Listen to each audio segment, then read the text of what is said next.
Going on, guys? All right, we previewed the AFC and NFC East last week, doing a mock draft style. This week, we are going to be doing a mock draft preview of the NFC and AFC North. So stay tuned.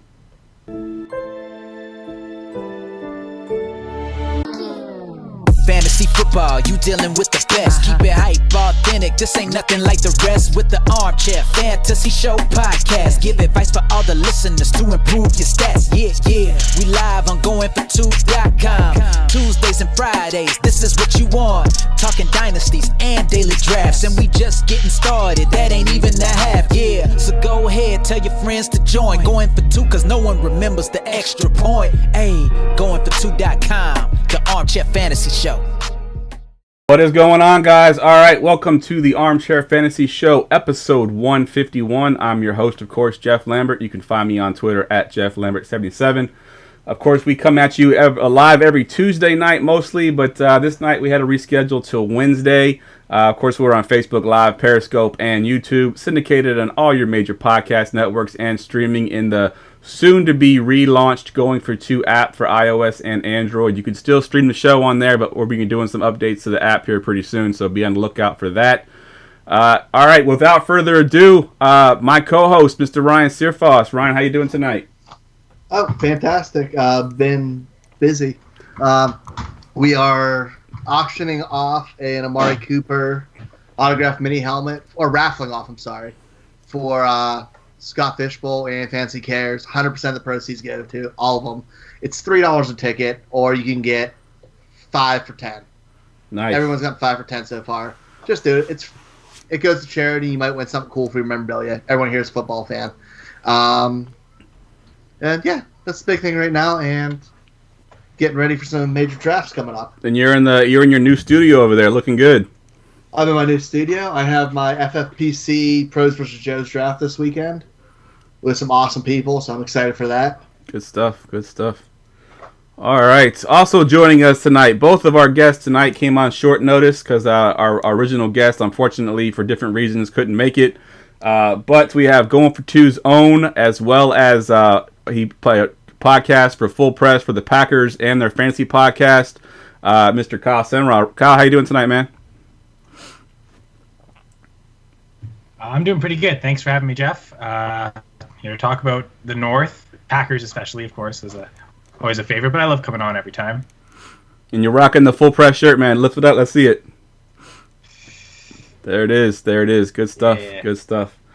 All right. And we have a first-time guest tonight. He's only in audio tonight, and he is from the FantasyWire HQ.com. And I don't even know your last name, Frank. How you doing tonight, Frank? Last name is Bonacontri, and that's why I always go under Frank B. There you go. It's too Italian Jeff to make sense of. Jeff doesn't know how to pronounce any Italian names, so you made the right decision. Yep. You got J Bats, Joe P. It could be an easy one. That's true. It isn't bad once you kind of sound it out or look at it, but it's just when like any Italian name, when you see it on paper and it's in your face, you go, "Damn it! I don't know. I can't make sense of that." That's a lot of letters, and it's intimidating. Right. Definitely. Yeah, right. So Frank, give us a quick rundown of what you do over at Fantasy Wire HQ. How long you've been playing fantasy? Anything that you want to plug in general? Oh yeah, on Twitter it's at FantasyWireHQ. Been playing since late '90s in some pretty archaic leagues, and just doing fantasy for fun and as a passion. I got it all on the website as well at FantasyWireHQ.com, and then just doing podcasts more weekly during the season. The off season is a complete freestyle for me, so I'll do whatever I feel like doing at the time. It could be workout stuff, it could be fantasy football, it could be anything, and just keep it rolling through there. I like to write articles. It's just hard with the work-life balance of things, like for most people, because your full-time job's eating up your biggest hobby, so you're trying to split the two and find time with the other, plus family, et cetera, et cetera. Yep. But yeah, it's just it's fun, and I enjoy doing it 100%. Good stuff. And Kyle, I didn't give you a chance to really plug anything. I know I plugged your show a little bit, but give us a little rundown of you. I know you've been on the show a couple of times, but let the listeners know who you are. Yeah, I can't expect them to remember everyone's Twitter account. So my personal account is at Nyama_KS. That's spelled Nyama. You can also follow my podcast, the Full Press Fantasy Pod, at FPC_FantasyPod. And I also podcast and write for Full Press Coverage Packers. I have FPC_Packers. Love the underscores. Good stuff. Yeah, good stuff. Ooh. I just remembered I changed my Twitter handle. Oh, yes, Yeah. yes. And nobody knows who I am anymore. It's Foss534. Super easy. None of that garbage and all those letters. Yeah, nobody ever got right. I like it. So it's Foss534. Ryan's got to call in his contractor to fix his board there in the back of his studio because it still has his old Twitter account on there. It's all Never good. get past Jeff for the details. It's all good, man. It's all good. It's all right. We'll get it for the next time. All right. So, real quick, guys, I did write some news and notes down right before the show. I know y'all may not have even seen them yet, but we're going to go ahead and get some news and notes, and then we'll get into our mock draft. So, let's do that. News and notes from around the league. All right, I feel like because we go once a week, sometimes the news that we go over is older news that we've already kind of, discussed in our chat groups, but we haven't discussed on the show yet. I'm going to go to you, Frank, for this one. The Deebo Samuel injury, what does it do for his dynasty value? What does it do for his redraft value? And who are you looking to pick up the slack if he does miss any games? Wow, yeah, I saw that, and I think Debo is pretty polarizing. He seems to be, out in the Twitter sphere. It's either you love him or hate him. He's going to suck or he's going to do well. I was in the camp that I think he's going to do well. He makes too many explosive plays after the catch. You can do a lot with him offensively and scheme him in. Without him, now they say he's going to be fine once week 1 comes, right? But we all know that could turn into something else. And behind him, is it Pettis? Is it Ayuk? Is it, who more Kittle, right? More run game. To me, it almost feels like they're going to lean back and just rely more heavily on that run game. And Kittle, it's their 1-2 punch. You don't have to have Jimmy G do it, in the game outright on his arm. We saw, in the Super Bowl what happens there. But it's really hard. I'm kind of holding out hope that he does return week 1 and he's fine. And in Dynasty, you're either scared off and you don't want to touch him. You'll get somebody else, the rookie behind him, or you just take him anyway. So it's up in the air. It's so early, at this point in the year.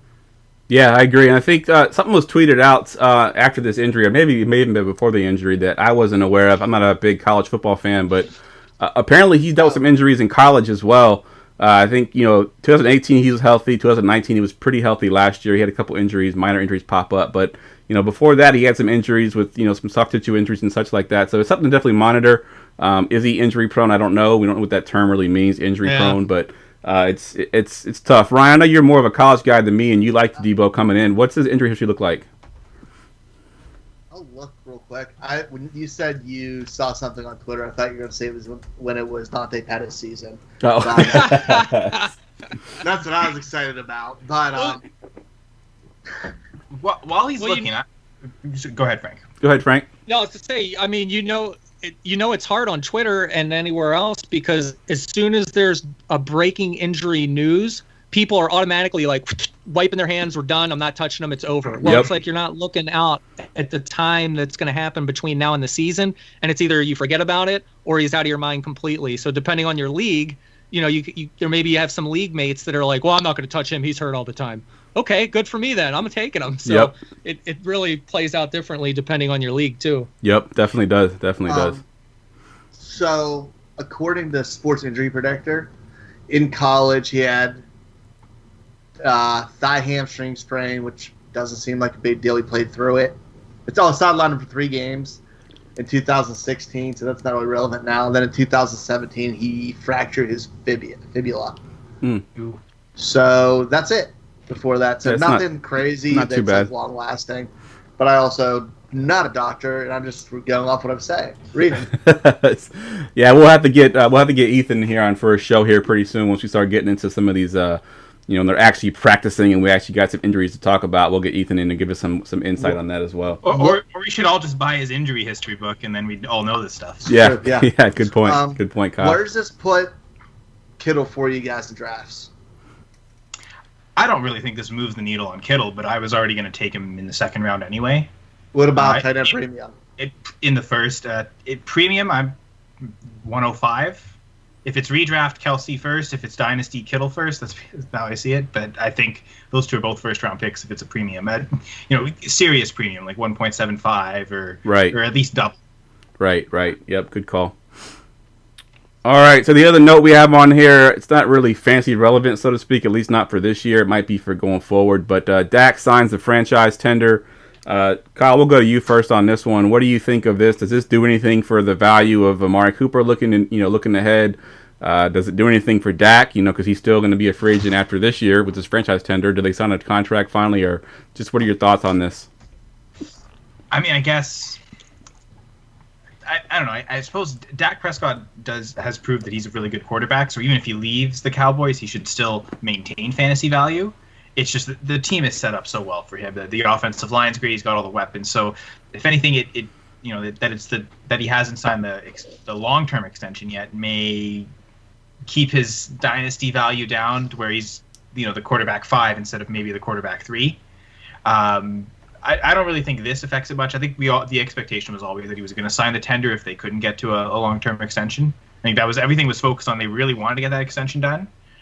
So I think that's where all the negative focus is, that it seems like it was so important for them to get it done, but when really for this season, it's not the concern. It's next year. Are they going to pay even more next year? So, right. I mean, I think the Cowboys should be more concerned than fantasy managers. Agreed. Frank, what are your thoughts on this Dak Prescott thing? I could almost see him playing the Kirk Cousins Redskins tag game if he wants to get shitty with it, right? Why not? Because Kirk Cousins set the blueprint, and he won. So I think as a quarterback, if I'm Dak Prescott, give me the damn tag. You want to run 30 mil, whatever it is per year, and then I'll make out like a bandit. I mean, it's guaranteed money, right? It's the guaranteed 31 mil. Wow. Right. So so why wouldn't you? Of course you want the long-term deal, but now that Kirk Cousins has set the precedent and it shows you it can be done, if I'm Dak, I'm not scared at all. Just keep playing, put good tape out, win some games, stay consistent, and eventually you're going to land the payday, right? Yep. Yeah, whether it's with the Cowboys or... Go ahead, Foss. Oh, no, go. No, I was just being... I was just going to say, whether it's with the Cowboys or a different franchise, that payday is going to come. Yep. Although I do realize, Jeff, I did not answer the Amari Cooper question. I mean, I'm going to get overdrafted this year. I think you basically draft it every year, just because the consistency's not there, and I prefer stability early in drafts. Yeah. So that type of boom-bust receiver, he always goes too early for where I want to take him. I'm much more likely to have Gallup or Lamb even in redraft this year than I am Cooper. Fair point. Yeah, fair point. All right, and then the last note I got in here is about a rookie that I know Ryan was high on coming into the draft, and then even coming out of the draft. And the report now is coming out of camp that Jalen Reagor will lead the team in targets. Ryan, is this just coach speak, or is there something to this, you think? I think it's misspoken coach speak. I think it's the right idea. I think he's going to lead their receivers in receptions and lead the receivers in targets, but Zach Ertz is a target hog, man. He demands the ball. If he's healthy, they're going to throw it to him. He's been Wentz's top guy for a few years now. It's Ertz's to give up. It's just like if you're looking in San Francisco, that's your lead target is your stud tight end. And Dallas Goedert could be in that running too. But as receiver-wise, it's going to be Reagor. D-Jax isn't a high-volume person. And is it Aguilar who's manning the slot for them still? No, he's with Oakland. Or Vegas. There's no Oakland. Right. God, might it be... Yeah, geez, we're all blanking on it. I mean, this is a North episode, so none of us are prepared to talk about the Eagles. Right. Fair point. But no, man, he has the best chance to get it. Oh God, Alshon or Whiteside's are the receivers, man. Yeah. Or Alshon's out, so you got D-Jax there too. Quez Watkins, the rookie, maybe? Is that your slot receiver? Yeah, but D-Jax isn't a high volume guy. He's a deep threat. Yep. It's the tight ends who he's going to be competing with targets with, and Miles Sanders. Goddard. Who? Yeah. Goddard, yeah. Yes, I said Goddard once he recovers from getting punched in the face. Yeah. But Sanders might. Yeah, and Sanders is going to see a ton of targets, man. I think it's going to be a huge bump for him. Did y'all see Stompy actually link the video? I guess one of his friends was there, or someone he knew was there. So Stompy is famous. Apparently, he was retweeted by Schefter. Yeah, but the funny thing is he was pretty pissed because I talked to him about it. So his main account actually was suspended. Yeah. So he's been on a different account, and that was the one that got cited as the one that. So his main account didn't even get cited. So that kind of sucks for him. And now he's back on the main account too, so he can't even enjoy the rewards. Yep, exactly. Sorry, Stompy. All right, guys, let's do what we came here to do. So we're doing the draft, mock drafts for the NFC North and the AFC North as a way to do a division preview. We're going to do this from a Superflex Dynasty standpoint, so we're going to consider that as we're drafting, just so we can get those quarterbacks with value. We're not doing team building. If you draft all running backs, who cares? We're just getting the best guys available at your pick, just so we can kind of get a preview of the divisions, each one of them. So we're going to start off with the NFC North. We'll do a 2-round, 12-team mock. And Kyle, since you are the Packers fan here, resident Packers fan, you're going to get the number 1 pick here. So who are you going with the NFC North number 1 pick? So this is going to be a homer pick, which I guess doesn't reveal it because I could go any direction here. Mm-hmm. But I think I'm looking at all these players. There's only one that's a first-round starter pick, and that's Davante Adams. I have him at wide receiver too, whether it's redraft or dynasty, and I think he's right there with Thomas. 2 years ago, Davante Adams had the uber consistent season where he didn't fall under, I think it was 16 fantasy points in point per game, point per reception leagues, and then Thomas just ended up having the uber consistent with super high ceiling last year to kind of maybe overshadow that, but I still see them as comparable receivers. And if Adams is I think there's a justification that he could be the first wide receiver taken in a dynasty startup. Yeah, no, I agree. I think that he's definitely up there as well. I think he's probably you're probably right. I mean, it's super flex leagues, but the quarterbacks that are here, you don't really love them too much to draft one of those that early. Aaron Rodgers, from a perspective of dynasty, is getting up there in age. Stafford can't stay healthy. Trubisky, who knows how long he's even going to play in that offense anymore. So yeah, I guess going receiver here with that long-term value as a receiver is a great pick here for Adams. All right, Frank, you're up at the 102. Who you got? For me, I'm going Ken Galladay, similar to Davante Adams. I mean, he's the clear-cut number 1 in that offense, and even without Stafford, last season, I think he went down in week 9. He was still killing it, right? Babytron, hashtag him, whatever you want to call him. But he's my guy as a wide receiver at the 2.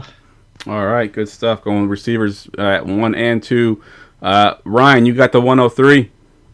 Hey, thanks for not telling everybody who was going to pick this time, Jeff. Appreciate it. Last episode, every time I pick's like, oh, you're up, so are you going to take so-and-so? I'm like, yeah. I'm taking Dalvin here. I'm not super impressed with the QBs. A few years ago, that's a different story, but Dalvin was an absolute stud last year. He had 1,100 yards. He got high volume. That offense wants to run the football. I'm not worried about his holdout. His demands are already lessening. It means he's going to give in, and you don't know where the money's going to be. So it's Dalvin. He's a workhorse back, and he's that offense. To be fair, Dalvin's also probably a first-round dynasty starter. Yeah. I mean, we've overstated that with Adams, but and he's only 24. Yeah, like he's super young. That might actually be a steal at 103. Good job, Brian. Yeah, good job for sure. Already. All right, so I'm up on the board here, and a lot of the quote-unquote first-round picks, like you mentioned, are off the board. Dalvin Cook's gone. Kenny Galladay is gone. Davante Adams is gone. I'm looking at, if I go quarterback, you got Kirk Cousins is still there. Of course, we mentioned Matt Stafford. If I look at running backs, I can go young with DeAndre Swift. Aaron Jones is also there. I don't know if he'll still be with Green Bay Packers next year or not, so I'm not sure if I want to go that for Dynasty. And the receiver that I would look at if I'm a go receiver would be Allen Robinson. But I don't love that pick either. So I'm just going to go young here. I'm going to go with the upside of Mr. DeAndre Swift. I know the Lions traditionally aren't a running team. They haven't had a 1,000-yard rusher, I think, since like 2013 or something crazy like that. But I'm going to go young for dynasty purposes and hope that Swift can break that sort of mold that the Lions have been kind of pigeonholed themselves into. So give me DeAndre Swift at the 104. And we are back to you, Kyle, at the 105. I've never been so upset to have to take a Packers player because I was thinking about Swift there. It's a good pick, Jeff. But again, following the Superflex format. Is the receiver valuable here? There are a pair of alphas available, but I think, again, following Superflex, I'm going to go quarterback, and I'll take Aaron Rodgers on the second homer pick. But I think upside-wise, he still has more than any of these quarterbacks here. I think his weekly floor may not be much better than Stafford or Cousins. Still think Rodgers is a bit more mobile, a bit more willing to run, and saw it less. But yeah, I think better ceiling and certainly no worse of a floor than any other quarterback. So yeah, I agree with that. I think Rodgers is getting kind of a bad rap because quote unquote had a bad season last year. But let's face it, they ran the ball too well. I think to keep him sort of from throwing the ball that much without his main target Adams for most of the season, he gets Adams back, and I think that they're going to be just fine. All right, Kyle, you're up at the. I'm sorry, Kyle. Frank, you're up at the 106. Let me see. I'll be straight up and honest. Full transparency, I did not look and pre-pick anybody, so I wanted to do this on the fly so I can be in the moment. And without Rodgers on the board, it's like, I don't like any of those quarterbacks, really. I know it's the super flex, but I really don't want to be forced to pick one of these guys. So I'll go with I'll go a little balance and take a chance on Aaron Jones, because his year is going to be up in Green Bay, and somebody's going to pay this guy. He's going to go somewhere, and he's got the talent to get it done. I love his running style. Everybody was down on him the other year back and didn't believe he came back. Is he going to regress? Yeah. I mean, come on. You can't have a season like that and not go backwards. But eventually they're going to cut him loose, and I think he's going to go somewhere and be valuable. So I want a receiver and then a running back on my squad to start. Good stuff. Yeah, that's where I was kind of thinking about when I took DeAndre Swift was Aaron Jones, but the uncertainty of where he ends up next year was kind of what held me back. All right, Ryan, you are up at the 107. I'm going to start us off with their first kind of wild card of the game. And I'm taking Justin Jefferson. I know Allen Robinson's there, and he's a stud, but I hate that offense. I don't know what parts of it. We're going to be honest. I don't trust Trubisky, and Foles is a temporary thing. So I don't know what it's going to be in the future. And Justin Jefferson's a stud. His hands are unbelievable. He's filling a specific role in that offense in Diggs' old spot. He is as good, if not better, hands. He's faster. He's a phenomenal route runner. He's the whole package. I think he has wide receiver 2 potential this season, and he has the upside to be more.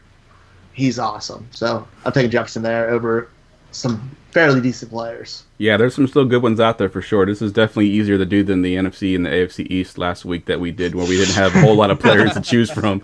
All right, so I'm looking at my board now, and I've got still got the quarterbacks there with Kirk Cousins. It wasn't even fun last week. Yeah, it Your really entire was. Buffalo team. Right? Yeah, exactly. It was quite an ordeal for sure. Yeah. All right, so I'm looking at let's see, who do we got here? I got guys like, of course, Allen Robinson is still there. Tight ends, don't love any of those guys, even though I am a big Ertz Smith Jr. Supporter. I don't think he's going to go this early. The best quarterback on the board probably is Kirk Cousins. And running backs, we got David Montgomery's there. And that's really it. I mean, there's a couple other guys too. But I'm going to go with the quarterback here, Kirk Cousins, just because I do think he has a solid floor. I know he's not in a high passing volume offense anymore, but he has been in the past, and he can do it if he needs to. I do think that they pass a little bit more than they did last year. Maybe not quite as much as a quote-unquote passing offense would, but last year they were so run-heavy that I think that this year they have to kind of revert back to a little bit more balance if they want to continue to contend. So give me Kirk Cousins here at the 108. And going back to you, Frank. We're going back to Kyle now, right? Yeah, Kyle at the 109.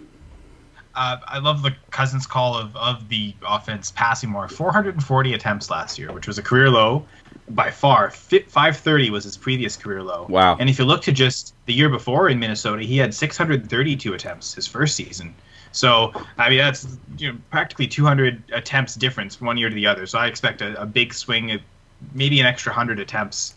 So, yeah, and he was incredibly efficient last year, and he proved some things. I mean, I know fantasy doesn't matter in the playoffs, right? But he went to New Orleans and outdueled Drew Brees in the Dome in a playoff game, which we were always like, Kirk Cousins can never do it in the clutch. And he proved that. So I actually do kind of expect a big step up from him fantasy and real quarterback-wise this year. Jeff kind of hinted at it, though. David Montgomery is really that last running back that, you can kind of really rely on volume, at least for this year. And I mean, yeah, I do tend to play dynasties a little more redraft. I want to win every year. So, an opportunity to get a running back that should easily see 250 carries, I think that's the call there. So David Montgomery. Yeah, I love that call, and I've been a big supporter of him all off season because you're right. I mean, he's going to get 250 carries at the floor. I mean, I think he had 243 last year, touches at least, and I think that can definitely go up. I think that was just straight carries. He didn't add much in receptions. I'll look it up, but I thought it was 240 carries. Yeah, you might be right. You might be right. It could be 243 as far as the carries go. I knew 243 carries. And a ton of attempts inside, not just in the red zone, but inside the 5. Yeah. So, just the offensive line didn't really improve, so he may not convert many of those to touchdowns. But yeah, 242 rush attempts and 35 targets. Yeah, and I think the addition of Nick Foles, I think Nick Foles is going to be the starter there, if not week 1, pretty soon in the season. And I think his big arm and his ability to throw the ball down the field opens some things up for Montgomery as well, because we know Trubisky can't really threaten him deep. So Nick Foles, I think, helps him a little bit. Exactly, yeah. All right, Frank, we're going to you with the 110. Not to be a record scratch, but how many rounds are we running? 2 rounds. So 2 rounds. Yep. Okay. 2. 2 rounds. I will go. Oh my goodness. I always try to go for best player available or balance. Being a super flex, it's just like I'm looking at those QBs and I like none, but I feel like I better jump in on one before they're gone in the next round, considering it's super flex and I want some quarterback stability. And I'm going with Foles because exactly what you had just said. He's going to take over at some point. He's going to get the job done. And I really think Nagy brought him in to run that RPO, and that's what he's good at, and that's his wheelhouse. And I think with that offense, you've got Tariq Cohen to get some targets that are vacated by Gabriel, Miller, Robinson. He's got some decent perimeter guys as well, and he could do something there. I just want the quarterback. I'm not getting burned in a super flex. It's already happened before, and I want my damn quarterback. So give me Foles. Give me BDN. Yeah, and it's funny, too, that you mentioned the RPO because you don't think of Foles as a running quarterback, but he's not. But he does run that RPO very well. Even back when he was in his first stint with the Eagles, when he had Chip Kelly there, he was running the RPO to a perfection. I don't know if it helps his rhythm or what it does, but he definitely runs it very well.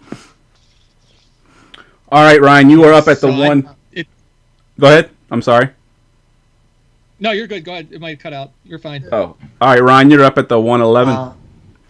It hurts my feelings for you guys. Yeah, it kind of hurts my feelings that you guys have just disrespected Matt Stafford the way you have. Someone said Stafford was injury prone. Prior to last season, he's played 16 games every year since 2011. And last year, in an 8-game pace, in 8 games, he was on pace for just shy of 5,000 yards passing. Like 4,998, and he had 19 touchdowns and 5 interceptions in only 8 games. Yep, he was absolutely on fire. He has weapons. He's that big body targeting Galladay. He has Marvin Jones, who was hurt but still really good. He has T.J. Hawkinson there, and he has that plethora of running backs. He's in a really good offense that should move the ball, and they have to sling it, man. He's consistently had over. His lowest pass attempt since 2011 is 555. He throws the ball a lot, and I go for that. Yeah, and he's got two backs with Carrion and with Swift that can catch the ball out of the backfield now too. So, he could be passing the ball even more, and that's who I would have gone with had he slipped to me one more spot. In all fairness, too, I know you mentioned that he played all 16 games, but 2 years ago he played 16 games, but he was not healthy. I think he had a broken back that he played with over the last couple of games there, and then, of course, broke his back again last year. So that's what worried me about him. It's kind of hard to throw a football without your back, and if you keep breaking your back, it's not a good thing. I'm not a doctor. Sorry. But no, man. He's going to be going late in redraft this year everywhere. Yep. He's going to be somebody I'm going to be pairing with a young upstart QB if I'm going late round QB. Yep, definitely. 100% agree.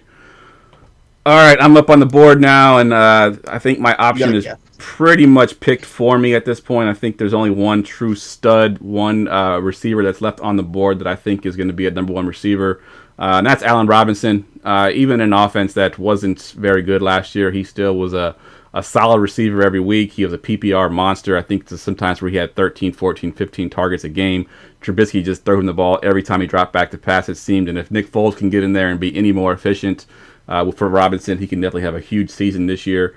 So give me Allen Robinson at the 12 spot. And then on the comeback, on the 201, I'm going to double up on the receivers here and take the other receiver that, had an off season last year. He's a little bit older, got injured. I'm hoping he has somewhat of a bounce back this year. Also another PPR monster, Mr. Adam Thielen for the Vikings. If he can stay healthy, I think at the 201, he's definitely a steal. And let's see, we're going to back to you, Ryan, for the 202. Yeah, things just changed drastically in what players are available after those picks. But I'm going to take the premier handcuff in fantasy football this year, and it's Alexander Mattison. Yes, Cook could hold out or get hurt, neither of which I want to see happen. But if that happens, Alexander Mattison is a top 12 running back. Yep. Like, hands down, he steps in that role. He showed that he can produce. He showed he's a monster to take down. He runs hard, and he could be a really good goal line threat. And as much as that team is going to run the ball, he still might have some value on his own in that RB3 where you could start him in a flex if need be. So I want to take him because that kind of better floor and just absurd upside. Yep, agreed 100%. All right, Frank, we're going to you. Yeah, that's a good handcuff because you did have Dalvin. You're right. Frank, we're going to you with the 203, man. It's getting kind of interesting now. We're running out of players. Who you got for the 203? Yes, it is. I'm looking at the chart here. It's like, man, I could go a couple different ways. Obviously, my quarterbacks are going to lag taking Foles, but I'm going to bounce back with Anthony Miller because I feel like I love that pick. Foles is going to be the guy. We know it. Chicago knows it. Mitch Trubisky may be the only one that does not. But I always like, entering a training camp. Maybe it's the second quarterback practicing with the 2s and 3s, on the depth chart. That's where that rhythm and the chemistry gets built. So I think Foles and Miller could be a good, chemistry build there this off season and preseason camp, etc. So I'll go Miller there. All right, good stuff. And now we are going to you, Kyle, and we are at, what is this, the 204. Swiped again because I was totally going Miller there if he fell. It's a good pick because we've also seen one thing we've seen with Nick Foles, and again, it's the assumption of him taking over for the majority of the season.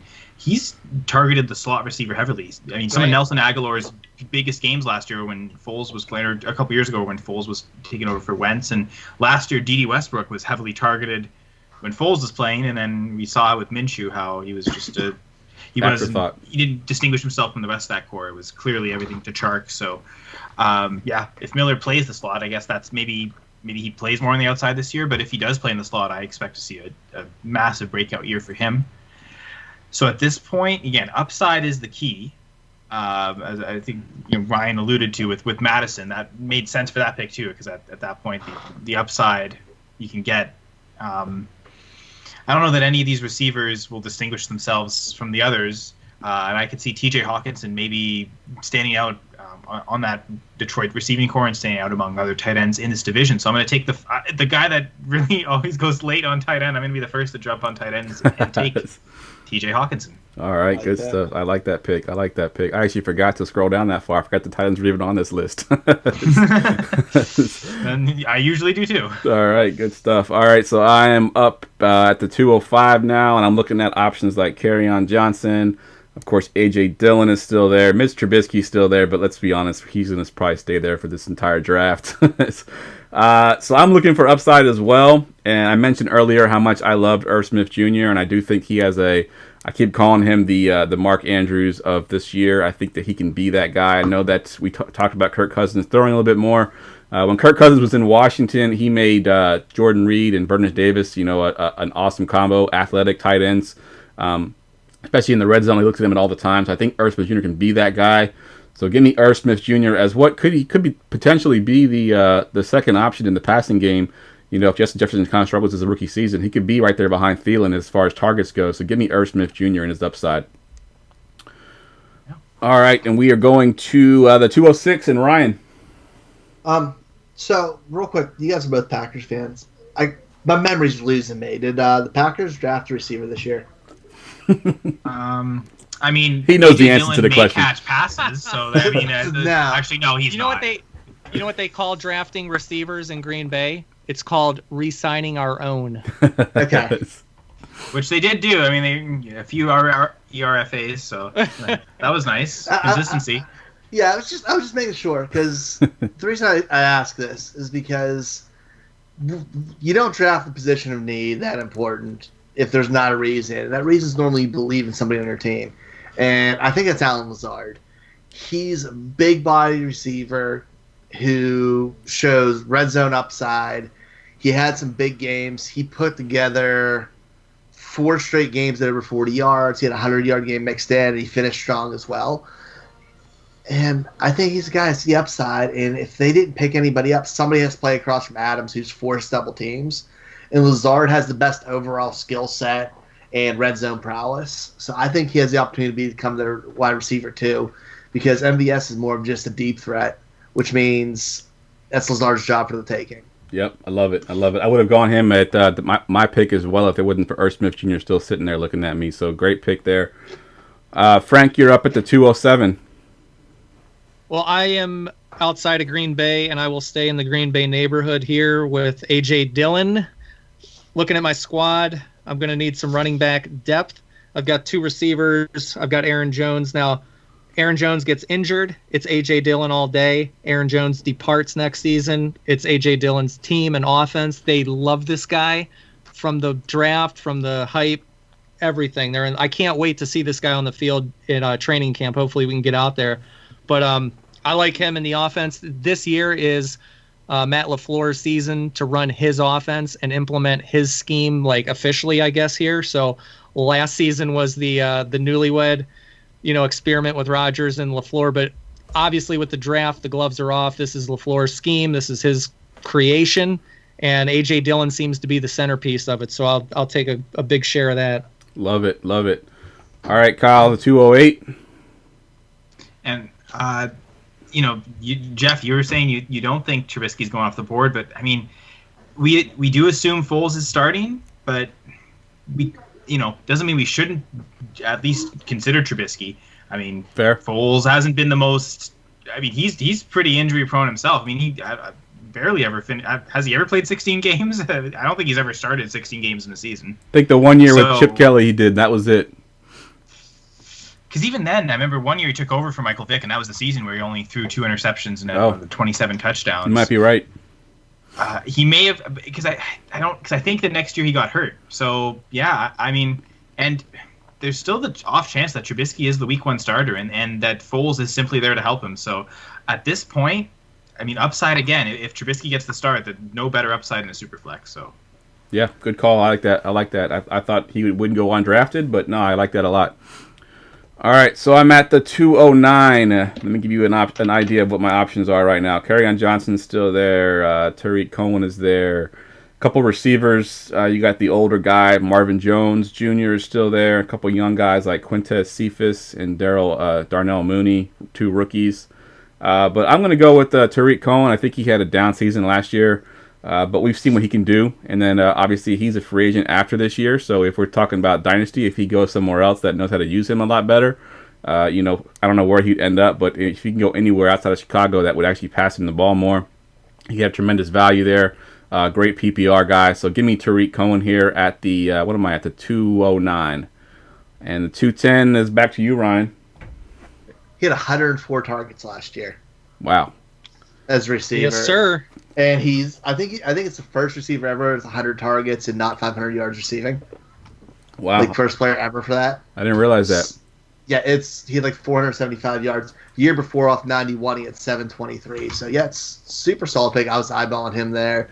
But I'm going to go with old and reliable, my 30-year-old wide receiver here who's never got an ounce respect in his day, and that's Marvin Jones. Stafford trusts him when it comes down to it. When he's healthy, he's a lock to get 7 to 9 touchdowns. He's still good running after the catch. He can. He's trustworthy, man. And Galladay's going to get a ton of attention. He's a great number 2 receiver. the efficiency's gone down a little bit, but last year in 11 games, he still got 91 targets. Wow. So I'll take another year or two of that over the dumpster fire we have left. Speaking of that dumpster fire, Frank, who do you got coming out of the dumpster for your squad? Well, let's see. I'm looking at QBs, and there's not much going on there. So I'm going to go jump in and snatch Jordan Love, put him on my dynasty squad, and I think at some point there's going to be a Sunday in Green Bay where, the silence is deafening. Jordan Love enters the field. Who knows what this guy is going to be? This is the Packers guy. The draft was interesting when they selected him. It's going to be even more interesting when he actually does get on the field. One way or the other, Rodgers has been getting banged up, and you never know. It's any given Sunday with injuries and wins and losses. So I'll bank on Love. I'll put him in the dynasty squad and hope he flourishes. All right. Quick behind the scenes for the show. On our show sheet, Jordan Love's not listed, but any of the 9 Bears tight ends is listed. Good point. Touche. I do this off of memory. I don't even look at the rosters. I just kind of think like, all right, who's that? So kill me, Ryan. Kill me. All right. Well, it's because Jeff knows Jordan Love's probably not starting until 2022. So fair. As much as I guess I actually can't talk about Jacob Eason. He's not in this division, so I won't even bother. But all to say, he probably has a better chance to start before Jordan Love. All right. Yep. Good stuff. All right. So I want to thank Ryan because if Marvin Jones was here, I would have totally had to take him, but I don't want to take another Lions player. Take him. And I don't really want to take another tight end, so I'm not going to take Jay Sternberger either, even though that should be the pick here technically. I'm going off the board just because I'm going to have a little fun here. And talk about a former CFL player who's now with the Packers. And I think his skill set actually matches well with what Rodgers wants to do and what they don't have in the rest of that receiving core. Ryan already mentioned Lazard with his ability in the red zone. He's got that body type for it. Good hands, good contested catcher.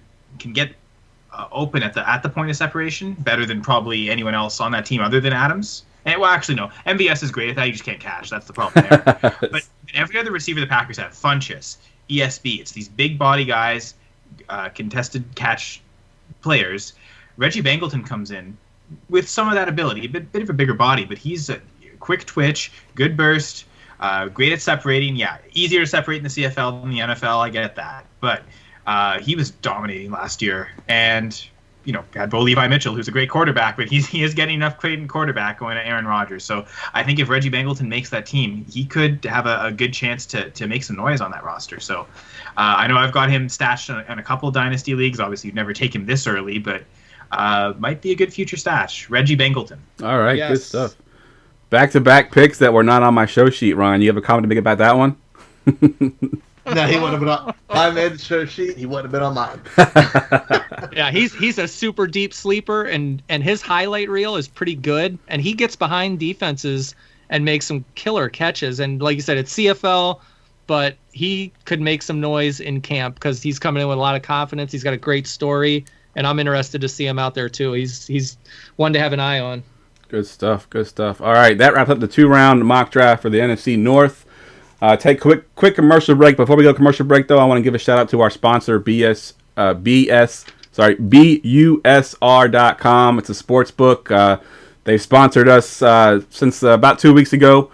It's a great site, guys. I'm on it. I play on there. If you love sportsbook, if you love betting on sports, definitely go to BUSR.com/going-for-2 and sign up there. They got some great bonuses right now if you do put a deposit in there. Of course, we got the MLB coming back. We got NBA. They do horse racing. We just had the Belmont Stakes this past weekend, which was awesome.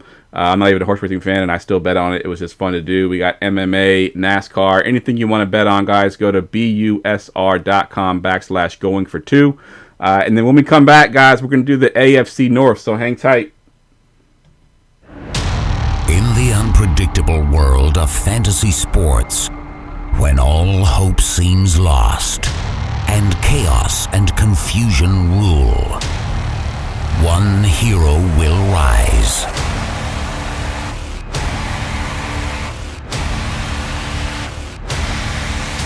And change everything. Goingfor2.com. Because no one remembers the extra point.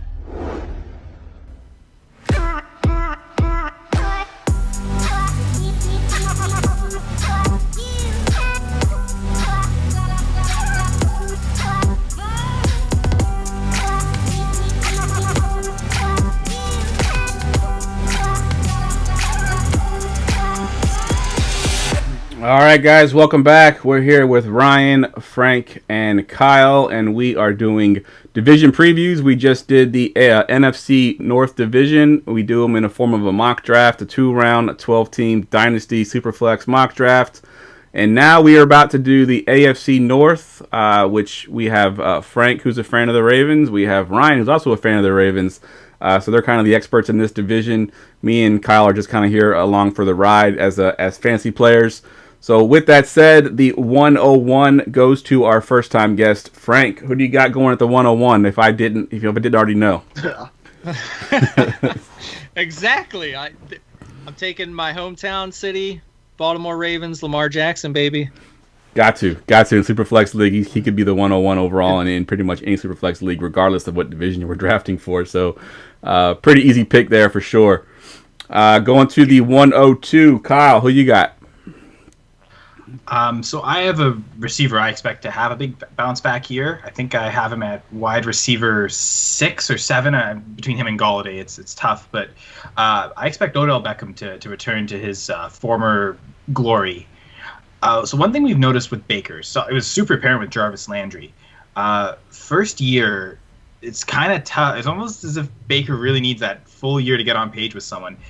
His first year in Cleveland, on 149 targets, Jarvis Landry had a 54.4 catch rate, which was by far his career low. Previous career low was, I think, 66. And rebounded 60% last year, so still not great. But a 5% increase there in year 2. Yards per reception went up. Basically, just much more efficient than he was the year before.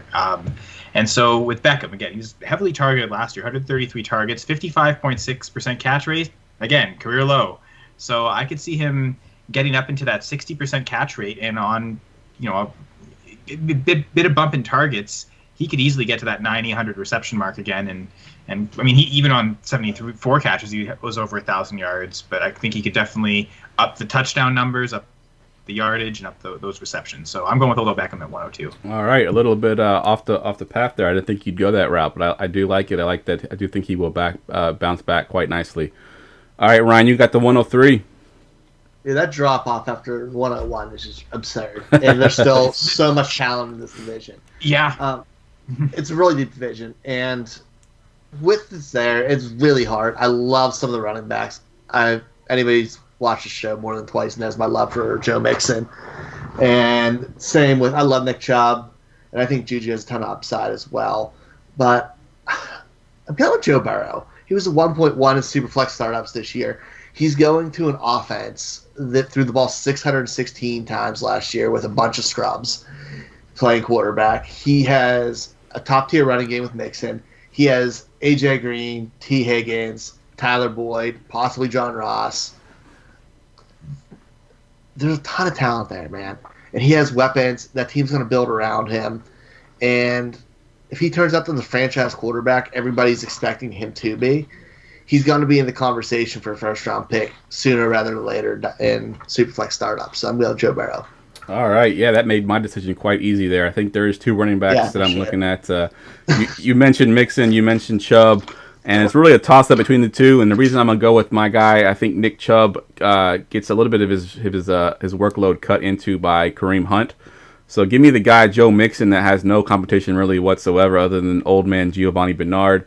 I think in that offense, going to be maybe not explosive, but they got tons of weapons. You really can't key on one guy, especially if AJ Green can stay healthy. So give me Joe Mixon at the 104. And we're going to the 105. Back to you, Frank. Superflex Dynasty. I ought to grab Baker right here, shouldn't I? Just so I got some swagger into these matchups. Yeah, because after that, I mean, I'm looking at it, it's like Big Ben is an absolute no. I was hoping to snag Burrow a little bit later. So I'll go Baker, and just because it's the Superflex dynasty, they're both young guys. They're both going to be slinging it this year. Give me Baker right here. All right, good stuff. Kyle, 106. So you got the 106. Actually does kind of fit well. This is probably the next tier, Cliff. I think a pretty easy pick here, I think, is Nick Chubb. Just again, projected volume, great runner. The offensive line's improved, so efficiency should go up. I know his efficiency between the 20s is pretty good last year. Red zone carries inside the 5. He probably should have scored more touchdowns considering the amount of carries. He was terrible. So if those numbers go up, he's back to an RB1 pretty easily. I think even without even if his receptions are significantly cut into by Kareem Hunt, I still think Chubb. I mean, look at what Derrick Henry did last year without very much receiving work at all. It's just that again. And Chubb was right there with him in yards. It was just the touchdown efficiency was really all he's missing, and I think that ingredient could be there this year.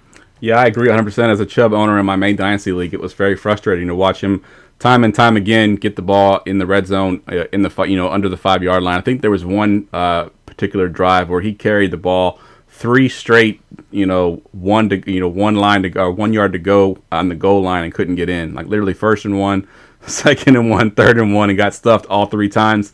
Very, very frustrating, but that has to sort of have some positive aggression. I do think the touchdowns can go up for Nick Chubb, so I think he has a good season this year. I think he does get a little bit cut into with Kareem Hunt, but in this day and age, I think all running backs have some sort of shared backfield anyway. All right, Ryan, we're going to you, and we are at what are we at? The 207 already? Is that where we're at? Yeah, we're moving through this one. 107. Oh, sorry, 107. Yeah, I keep saying 2. Yeah, 107. My fault. I'm taking Juju. Jeff, who did you pick? I thought you had Chubb. You did. No, you had Chubb. No, I took Mixon when I had my pick last. I took Mixon, and I think Kyle took Chubb just now. Okay. Yeah. Okay, it might have cut out because I thought you had Chubb, but I just want to keep up here. So he did mention Chubb. I actually thought he was going to go Chubb. To be honest, I was a little surprised. I know how much Jeff likes Chubb, so maybe that was it. So I'm taking Juju here. He had a pretty rough season this year, but he was dealing with Mason Rudolph, whose yards per attempt was 6.2, which is ridiculous, who got benched for Devlin Hodges, who's just as bad. The team only threw 515 times last year, compared to 2018, where they threw the ball 689 times. I know the defense is a lot better, so there's no way they should throw it as much, but Big Ben's also not going to go out there and not take chances, and that's who he has chemistry with. And I could see Juju being back to his 1,200-plus yard self. I don't think he is a top-tier alpha receiver. I think he's better suited as a number 2 on a team, but he's going to get a lot of volume, and he's young, he's talented, and I'll chase volume all day. All right, good stuff. And our sponsor joined the show here, and they're asking me what about Pittsburgh's running back James Conner. So I'm on the board here, and I'm looking at James Conner, but there is a guy that I like a little bit more than that, and especially because this is a dynasty format. This is a guy that I think is going to have an excellent career in an offense that runs the ball a ton. So give me the Ravens running back, Mr. J.K. Dobbins. All right, and Frank, we are back to you, and we are at, what are we at, 9 now? Yeah, 109. The 109, and I got sniped. I was going to grab Dobbins right there, so I think I'll go Ingram and take the consistency there, the ground and pound offense. He's featured. He's the man. Dobbins is going to be in there without a doubt, but I'll take Ingram here so I can get a running back on the board. All right, good stuff. And Kyle, we're at the 210 with you now. Yeah, James Conner is a strong consideration. I do think he's in line. I think he should be in line for a ton of carries. I still think he's the most talented running back on that team, and I'm not sure that it's particularly close, to be honest. But even without a tight end premium, there are certain tight ends that can be difference makers, and I think Mark Andrews. Yeah, sorry, Ryan. Mark Andrews goes here because I knew he definitely wasn't going to come back around the next time, and just had to Had to dig that in. Sorry. Snipe. I love it. You sniped Ryan. I knew he would be going him next if he Double was there. snipes. To be fair, I was totally gonna go J.K. Dobbins as well, but obviously I would have got double sniped too. So Those are my two guys I had queued up, and I was hoping one of them do because made my decision a lot harder. to be honest, Ryan, I'd have gone either over Juju. So I was actually a little happy you went Juju there. Yeah, maybe Andrews, but it's made my decision a lot harder here. I'm not taking Connor. I think Connor's a rental. I think he's going to be really good if this is redraft this year, but I think it's a short-term thing. Landry's nice, but he's getting a little bit older as well, and I think Tyler Boyd has kind of a capped ceiling. So I'm going to keep it Baltimore. I'm going Hollywood Brown. I know there's a lot of doubt because he's a little dude, but when he played last year, he absolutely balled. He had 7 touchdowns as a 5'9", 170-pound soaking wet receiver. He's bulked up. He's lightning fast. He's healthy because he came off that Lynch Frank.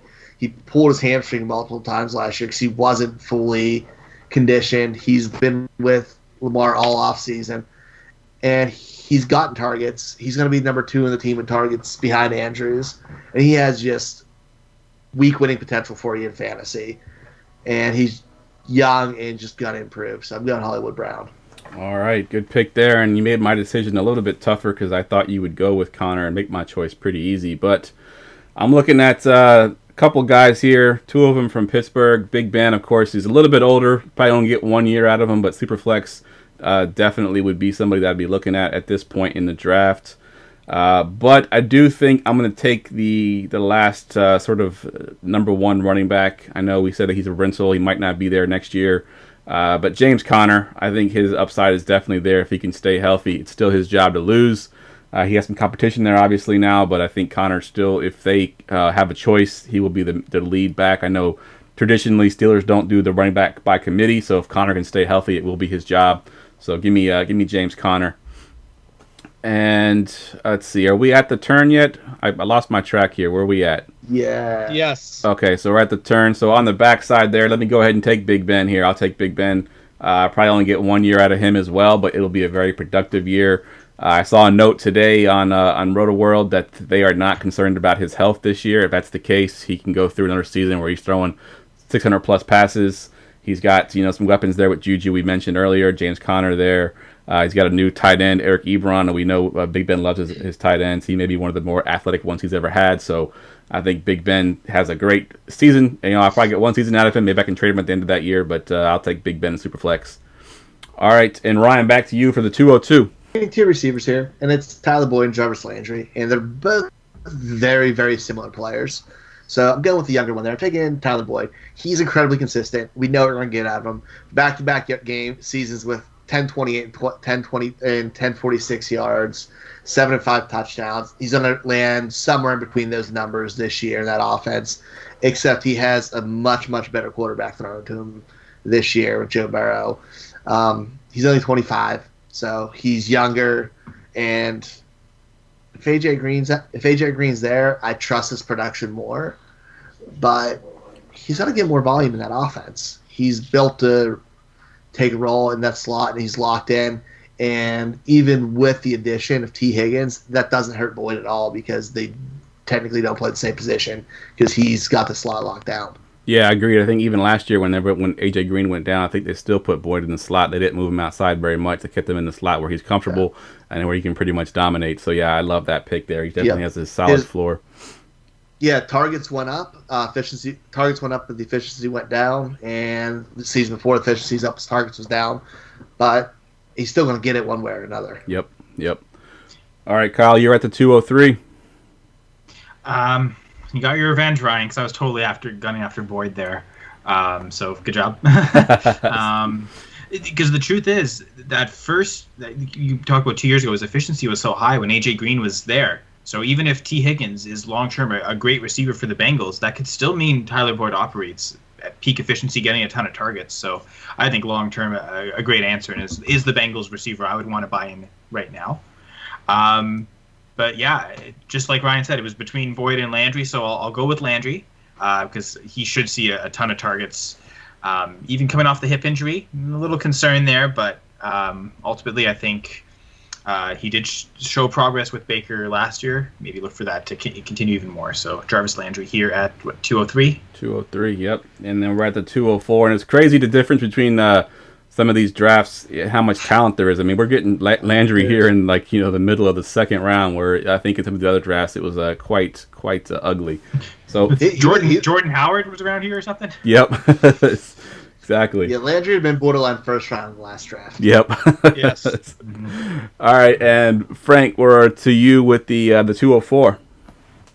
Yeah, I better grab a receiver here before the pickings are over here, and I'll go Deante Johnson. He's the Twitter hype season breakout player of this upcoming season, and I'll take a risk on him. I know he's got a lot of upside. He's got a high ceiling, in my opinion. He did well without Big Ben, and now Big Ben's back on the scene. Throwing to him and Juju, he knows the offense better than anybody, so I think Big Ben can help him shine, and I will roll the dice there with him. All right, and then I'm up. You're gonna snipe me. You think I just know it. I don't know. I know you're gonna snipe me, but it's fine. No, I don't think I will. I think I might be. I might surprise you a little bit. So I'm going to be going with a guy who has a tremendous upside, but is a little bit older and has dealt with some injury in his past. If he can stay healthy, he is a top receiver, and that's Mr. Ajay Green. Just going to bank on at the 205. I'm going to bank on him staying healthy and just being Ajay Green for one more season at least. You sniped me. I don't know if you sniped Ryan. Ryan, 206. Did I snipe you? No, but I feel like you tried to snipe me. Because I love AJ Green. I'd never say anything bad about him, so I feel like you tried to. But now taking Kareem Hunt here, that backfield split, he may get. It might be a 60-40 share in Chubb's favor, but in 8 games last year, he had 44 targets, and he averaged 7.7 off of them. So they were very efficient targets, and he doesn't need 200 carries to be productive with that kind of role in the passing game. I think he can get 150 carries and 80, 90 targets on the season. It's a nice running back 2 potential, and if something happens when Chubb's not in, blows up. Yeah, I love it. And Ryan, I'm gonna stay on you real quick. I got a question from Periscope from our sponsor again, BUSR. And since you drafted Joe Burrow, they want to know what your expectations are for Joe Burrow in season 1. I think Burrow's going to do very well. I think there's going to be some downs on it. I have projections for him. Let me bring them up. I went a little bit crazy in my projections because I believe in the weapons around him. I have him at 3,906 yards, 26 touchdowns, and 13 interceptions. I might up the interceptions a little bit. I think he'll get a little bit in the run game as well. So I think he'll have a very good season because of what he has around him. A healthy AJ Green, hopefully, knock on wood. Tyler Boyd, T. Higgins. Joe Mixon, yeah. Gio Bernard. And just samples their tight end and sample at tight end. Well, I think C.J. Uzomah is probably going to catch. Oh, Uzomah, yes. That's right. But, that's a lot of really good weapons. Yep. And that defense sucks. Yep. So he's going to have to throw the ball a lot. Yep. 100% agree. And he has, I have him for 583 pass attempts, and I don't think that's that outlandish. Yep, I agree. Sometimes volume trumps talent when it comes to school production. Yep, agreed. All right, we're at the 207, Kyle. Who you got? I mean, first off, great picks. The last two, I think AJ Green and Kareem Hunt at this point have by far the most upside of any player left. So those were the next 2 picks I was going to make. I also wonder, just with the Joe Burrow question, I wouldn't be shocked if he sees career highs in rushing production this year, whether it's rushing yards and rushing touchdowns. Just because, teams may not be expecting him to run that much. He'll, as a rookie, maybe trying to protect the football a little more, not force too many plays, run more. And then later on, teams will focus in on that, start to put spies, and then he'll be able to eat defenses up later. I've seen that a bit with rookie quarterbacks before. Yeah, I have him for 206 and 2. So 40 attempts, 206 yards, 2 touchdowns rushing. Yeah, that's not too bad. I could see him even beyond that too. So that's probably a fair projection to go there. I'm probably going to be a little more aggressive on Burrow in redraft than most this year. Yeah, and I think you're right, Kyle. I think that people don't think of him as a running quarterback. They're not going to scheme as a running quarterback, and he is more athletic than people gave him credit for. So that's a good point. I think of, as much as I don't really like this person, but I think of Jameis Winston as a rookie. He ran a lot more than he used to, especially rushing touchdowns. I remember that was Cam Newton's huge year. Jameis Winston was second in quarterbacks in rushing touchdowns that season. Yeah, he's slow as shit. Yeah, like I think Burrow is much more athletic. So, just the O-line might be the only question. Yeah, and at this point, I don't think I've taken a rookie yet today, so I'll dive into those waters now and go with T. Higgins. I think I have a share of him in Dynasty as well, so this is wishful thinking on that part too. But I could see him maybe, especially if Ajay Green isn't a fully 100%, being a primary red zone weapon for Burrow. Because again, CJ Uzomah, like you know, if T. Higgins can come in and play, you're really going to pass the ball to CJ Uzomah when you could go to T. Higgins, whose contested catchability was. You know, that's what made him in college. And does that translate to the NFL against bigger, stronger corners? Maybe, but if it does, I think he could be in for touchdowns right from the get-go as year one. And I think long-term could be a target hog there.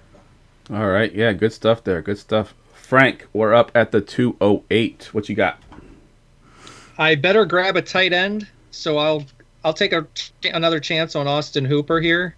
And I'm going to bank on the case that maybe this is Baker's new dump-off target, chain mover, piece in the offense. There's plenty of targets to go around, obviously, but they brought him in there and paid him for a reason. So I think Baker can get him the ball. And from the tight end, I wanted Mark Andrews originally.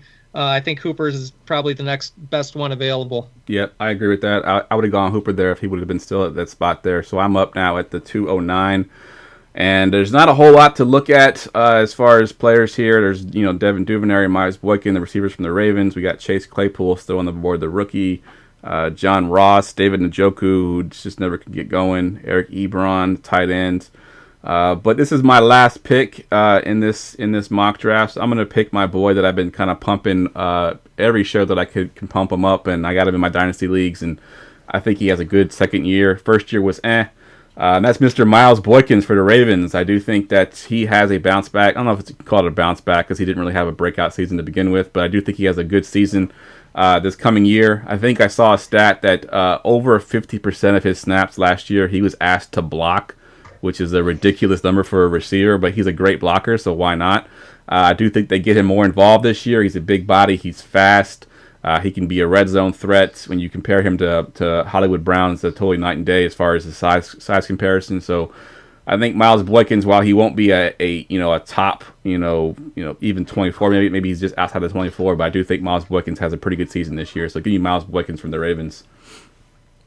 And we're I want to know. Go ahead. Sorry. Go ahead. I don't know if you know this, Ryan, but so 50% of blocking snaps for Boykin, is that more or less than what he did at Notre Dame? I have no idea. It might actually be less. Yeah. I would if I had to guess, I'd probably say less because they ran a lot. So that he's kind of typecast into those types of offense. And he's really good at it, and it's going to keep him on the field. And the coaches love him for it. Yep, I actually did coming into the draft last year, I did a profile on him, and that was the one thing I noticed watching film is like how he sought out linebackers. You get receivers that are asked to block, and they just kind of, they'll whiff on those linebackers, just sort of like brush them. He was headhunting linebackers. It was amazing to watch and how good of a blocker he actually was. And, he fit perfectly with that offense. And I do think that, even though he wasn't productive from a fantasy standpoint, I think they did exactly what he wanted to do last year. I think this year they kind of give him a little bit more to do. With that offense, they're going to pass a little bit more this year, I think. So Miles Boykins can definitely have a nice breakout season. Maybe not, like I said, maybe not top 24 receiver, but I do think he can be just outside top 24 and be a receiver 3 for you, good feeling guy for your bye weeks. All right, and we are going to you, Ryan, for the 210. Well, it's so weird picking. Like, even as a Ravens fan, it feels weird picking this many Ravens players in a fantasy draft. Yes. But we got Devin Duvernay. The coaches are just absolutely bananas over him. I don't even want to say who Greg Roman compared his hands to because it's just disgusting to me. He compared his hands to OBJ, which is absurd because he has the best hands in the league. But Duvernay catches absolutely everything. He's going to take Willie Snead's role because Snead can't catch a freaking cold in Alaska. So I think that's Duvernay's job. It may take a few weeks, but once he has it, he's going to run with it. And his ability to stretch the field from the slot is a game changer because he's an absolute burner who has just super glue attached to his hands. I think he's a nice weapon in that offense, and he could be a very good dump-off valve for Lamar. All right, look at that. Back-to-back Ravens receivers there. I love it. All right, Kyle, you're up at the 211 for your last pick in this mock draft.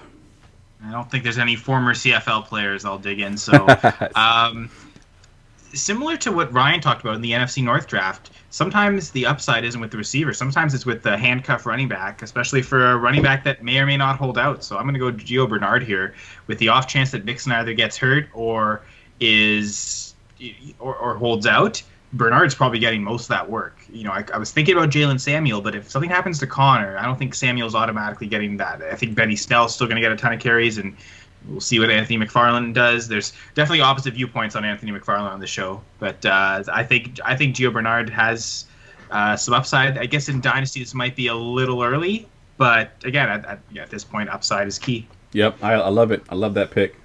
All right, Frank, bring us home. You got the 212. I got another one for you. This is my Reggie Bagleton pick right here. If you're shaking down that Ravens wide receiver tree, you're going Hollywood Brown is the 1, Boykin's the 2, Duvernay would be the 3. Your 4th guy would be little Jimmy Prochet, who they drafted. And I don't know if you've seen tape of this guy, but every single ball is contested. It's a bad throw. It's above him. It's beside him. It's at his knees. And the guy catches everything. He's draped, blanketed in coverage. And I'm watching the tape. I'm going, you got to be kidding me, this guy. He looks like old school Terry Glenn with a little bit of Wes Welker, nice, mix, crumple it all up in a ball, right? This is your guy. So I'm going to take this guy because we're looking upside with the last pick. And as a gadget type play, can he step on the scene? Him and Duvernay together, I think, are the next 2 receivers that the Ravens might actually hit on here moving forward down the road. But Prochet would be your big play ceiling, or even just your possession guy across the middle as a, when these plays get broken and Lamar's on a scramble, who better to throw it to, right? On a poor throw or, off accuracy, off not in the numbers, this guy's going to catch it, whether it's down the sideline or just to move the chains. So I love Prochet. I'm high on him, and as like a deep pick here in drafts. I love it. Actually, I told the story before in the podcast, but before the draft, I actually profiled him, and I sent a text to Ryan long before he was a Raven, and I said, Ryan, watch this guy's tape and watch how many one-handed catches he makes. I mean, it was ridiculous how many he was making. Some of them I don't think he even had to make. He just made it because he could. It was ridiculous. I just thought it was an amazing tape. He ends up going to the Ravens, and I think he's a great player. So, yeah, that's a good call there. Good pull. He wasn't on my show sheet either, but, yeah, I love that. All right, that wraps up the AFC North, which is crazy to me because if you look at some of the guys that we didn't draft, I mean, you still got Eric Ebron on there. You still got David Njoku, who could potentially be something. Chase Claypool is there. John Ross, who was good last year before he got injured. I mean, this division is loaded with talent. We could probably have gone 3 rounds in this division and still have some good players up on the board. So, great stuff, guys. And I know both of y'all kind of got added to the show today, so hopefully this next segment you'll have some players for this. I know Kyle's been here before. He may know to do this, but we do a Forgotten Fantasy Player at the end of every show here. So hopefully you've got somebody picked out, and we'll go ahead and hit that. Get ready for GoingFor2.com's Forgotten Fantasy Player of the Week. All right, Kyle, let's hope that you actually remember to get a Forgotten Fantasy Player here. Who you got for me? It's funny. Well, last time I talked about Don Hudson, who I still attest is the greatest receiver of all time. Not just because he invented all the route trees, but because he was uber productive when he played. He was a Packer, so it did in North. But going with a player who I guess he played 1 season for the Ravens, very forgettable season. And even with the Chiefs, he was decent. He had 1 good year with the Chiefs, but it was really his time with the Eagles, in case anyone forgot that he played for the Eagles. That's Jeremy Maclin. He helped me win a fantasy title in 2014. Remember, I had him and Antonio Brown as a wide receiver 1-2 tandem. I didn't need anyone else. They were solid all year. 85 catches for 1,318 yards and 10 touchdowns. Nice. And I mean, he had a 1,000-yard season with the Chiefs the next season. He signed with them as a free agent. So great year to have he's right in a contract year too.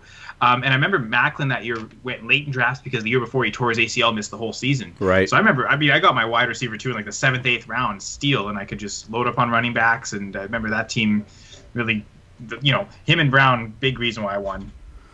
It was that year with Macklin that you just mentioned for the Chiefs. Was that the year that Alex Smith didn't throw a single touchdown pass to a receiver?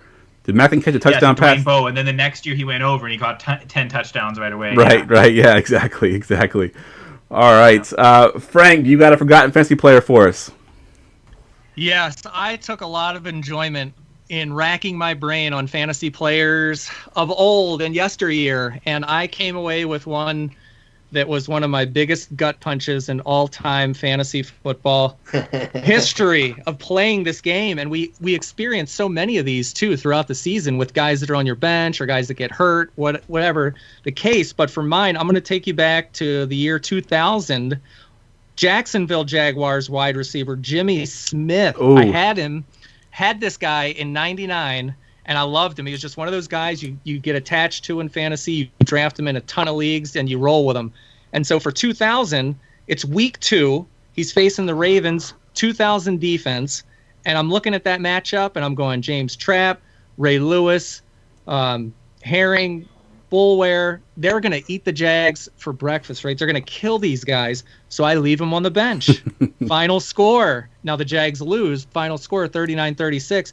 Old Jimmy Smith goes off, 15 catches, 291 yards, 3 touchdowns, 40-plus fantasy points, and here I sit on the bench. That was a good move there because all the stats, and the matchups telling me go one way, but damn, that was a heartbreaker. And that guy, to look back on his career, just from 92 to 05, he's got 9 1,000-yard seasons in an era of, it's not – they're passing it, but they weren't lighting it up. Weren't lighting the skies up with footballs like they are now. And only 3 seasons he was under that, and I think a couple were injury years, or from what I remember. So that guy was a stud. He was pretty good, pretty consistent player, and he would put together some monster games when he would go off. But yeah, that was the one that I'll never forget. That one that always sticks with me. Yeah, that's an awesome one. I like the way you kind of pointed to that one game where he just blew up and he was on your bench the whole time. It always goes that way. Yeah, he was one of those receivers that were kind of always underrated. Like he was always awesome, but was never drafted to be quote unquote awesome. And I think that's a great pick for sure. All right, guys, that wraps everything up. Let's go around the room. Give us your Twitter handle, plug your show and our website one more time before we get out of here. Frank, we'll go to you first. At Fantasy Wire HQ on Twitter, and the website is fantasywirehq.com. Everything's on there. Rankings, podcasts, starts and sits during the season, the whole 9. Everything in one resource. Check that out. And otherwise, I'm on Twitter 24/7, shooting it with everybody and interaction. I love it. Good stuff. Kyle. So my Twitter account is at Nyama_KS, NYAMA. My pin tweet is actually there's 2 articles there that I did creating a new metric for NHL goal scoring. I know this isn't a hockey pod, but I created this thing called Eager, which adjusts goal scoring rates per era based on the year, the NHL goal scoring average, to kind of dictate who really is the greatest goal scorer of all time. Nice. So check out those. I did the best individual seasons and also the best career averages for these players. And there are 3 goal scorers that really make it into an elite tier. So it'd be cool to check out for anyone who's a hockey fan. Full Press Fantasy Pod at FPC_Fantasy Pod, and Full Press Coverage Packers as well, FPC_Packers. Got some articles out. Lately we've been doing matchups. Last one was Kenny Clark versus Frank Ragnow. That's going to happen a couple times, Packers-Lions games. So definitely check out that stuff. Good stuff. All right, Ryan. Follow me at Ryan Searfoss at Foss534. Thought I was going to mess it up. I'm actually going to be putting out some Going for 2 War Rooms for the Scott Fish Bowl. I'm going to bring on one person picking per pick, do about 5 minutes, go over their pick, their overall strategy, and I'm actually going to host Jeff on the last episode. Yep. Which is going to be a fun change. I'm going to give him a hard time. And, auction off that Amari Cooper mini helmet, sign up, and I still have all the scoring for the Scott Fish Bowl with last year's stats on there. So you know the guys who really dropped and blew up. I apologize, not dropped and fall, it's the same thing. But I have that up as well. Good stuff. Good stuff. All right, I got a ton of things to promote, so I'm going to just try to hit them all really quickly. If you go to my pinned tweet right now, actually, I think you go right now, it's the show, but it was pinned and it will be pinned again. I'm doing a bracket-style poll eliminator for analysts on Twitter with fewer than 1,000 followers. It's been a huge hit. I actually was going to do just 16 of them. Ended up doing 32 because it was just such a big hit. So we did 32 teams. We're down to the Sweet 16. Tomorrow I'll put up the Elite 8. And we're just counting down. So the real draw out of this really is to follow these guys, not so much just vote for them, but to give them a follow. They're great guys, great analysts, trying to make a name for themselves. Just go there and vote and also follow. Obviously, I mentioned my sponsor a couple times tonight. They actually joined the show, BUSR. So go to busr.com/going-for-2, the number 2, and sign up there. It's a sports book, guys. It's legal everywhere. You can play it in all 50 states. It's a lot of fun. It's easy to use. If you love betting on games and you just want to bet on MMA, on NASCAR, or whatever, go do that. And then, of course, we have my the DFS version of the Scott Fish Bowl is still live. We're going to be taking entries into that all the way through the entire summer. If you go to goingfor2.com/grinder, it's the Grinders Championship game. We just got the proof done by our friend, and I can't think of his Twitter name right now. I know it's Master June, I think, but I don't remember there's a number at the end of there. But he designed the belt for us. It's amazing looking. We haven't gotten the finished belt yet, but when we do, I'll send out tweets and pictures of it. It's awesome. Master June 70. Master June 70. Thank you, Ryan. So yeah, definitely give him a follow. He does awesome work. He does Scott Fishbowl avatars. If you haven't got yours yet, so hit him up. Tons of things going on, guys. So definitely pay attention to the Twitter feed, and we'll see you next week. It'll actually be a Wednesday once again. We're still working on who we're going to have on. We had a guest lined up that may or may not be able to make it now, so we're kind of working some things there. But it will be on Wednesday again next week, and then the following week we'll be back on Tuesday. So for Frank, for Kyle, for Ryan, I'm Jeff, and we will see you next week. Go Pack, go! There it is. That's the Tim Strobel.